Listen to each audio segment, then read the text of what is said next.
பண்டைய காலங்களில் ஜப்பான், சீனா இது போன்ற நாடுகளில் சில பழக்க வழக்கங்கள் இருந்தது. அது என்னவென்றால், அதிக வயதானவரை 100 வயது அதுக்கு மேற்பட்டு உடைய வயதுடையவர்களை அவர்கள் தாங்களே செய்ய முடியாத நிலையில் இருப்பார்கள். சாப்பிடுவார்கள், பேசுவார்கள், தான் வேலையை தான் செய்ய முடியாத நிலையில் இருப்பார்கள்.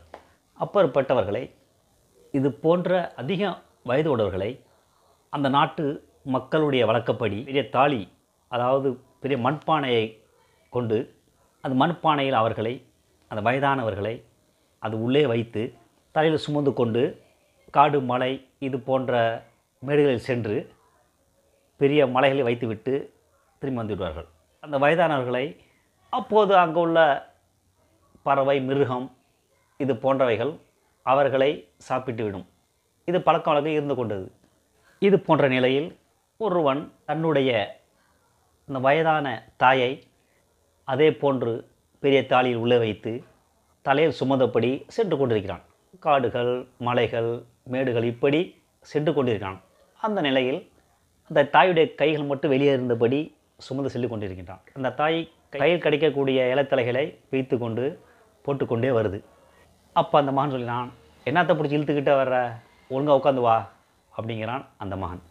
அப்போது அந்த தாய் சொல்கிறாள், இல்லை மகனே, நீ என்னை தலையில் சுமந்து கொண்டு காடு மேடுகளெல்லாம் சுமந்து கொண்டு வந்து கொண்டிருக்கிற, என்னை வைத்து விட்டு நீ திரும்பி வரும்போது நீ பாதை மாறிவிடலாம், தவறான பாதை சென்று விடலாம். அதனால் இலைத்தலைகளாம் பிச்சு போட்டு கொண்டு வர்றேன். என்னை உயரமான மலையில் வைத்து விட்டு நீ திரும்பி வரும்போது நான் பீத்து போட்ட தலைகளை அந்த சுவடுகள் பார்த்து கொண்டே நீ ஊடு போய் சேர்ந்து விடு. அதுக்காக நான் அந்த இலைகளை பிச்சு போட்டு கொண்டு வருகிறேன் அப்படின்னு அந்த தாய் கூறுகிறாள். அப்போது தான் மகன் உணர்கிறான், ஆஹா, நம்ம ஒரு பெரிய தவறு செய்ய போகிறோமே. தாயை மலை மீது வைத்து விட்டு வந்து விடுவோம், ஆனால் தாய் நமக்காக நல்லா இருக்குன்னு நினைத்து இது போன்ற காரியங்களை தாய் செய்த நம்ம தவறு செய்து விட்டோம் என்று உணர்ந்து அந்த வழியிலேயே தன் தாயை சுமந்து கொண்டு தன் வீட்டுக்கு வந்து விடுகிறான். அதன் பிறகு அதை தொடர்ந்து இதை போன்ற நிலைகள் பல நாடுகளில் இருந்தது. அந்த இரக்கமற்ற நிலையிலிருந்து மக்கள் கொஞ்சம் கொஞ்சமாக மாறி இன்று நல்ல நிலையில் மக்கள் வாழ்ந்து கொண்டிருக்கின்றார்கள். மீண்டும் மற்ற செய்திகளுடன் சந்திப்போம்.